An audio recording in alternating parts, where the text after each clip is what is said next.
આજે પર્યાવરણ યાત્રા અને એમાં પણ મોળીલાનો ડુંગર, પણ આ ડુંગરામાં બકરા મજા કંઈક ખાઈ રહ્યા છે.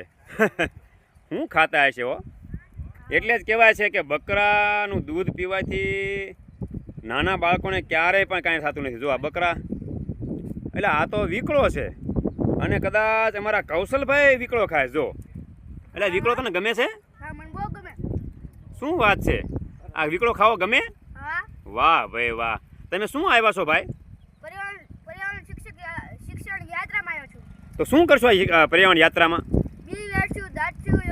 અને તમારા હાથમાં શું છે બતાવો છો ભાઈ? અને બીજું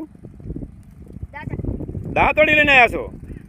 વાહ ભાઈ વાહ, વાહ ભાઈ વાહ. જમાવટ પડશે આજે અદ્ભુત, અને કુદરતી વાતાવરણ વચ્ચે. વાહ ભાઈ વાહ. આમ જોઈ લો ડુંગરાઓની મોજ.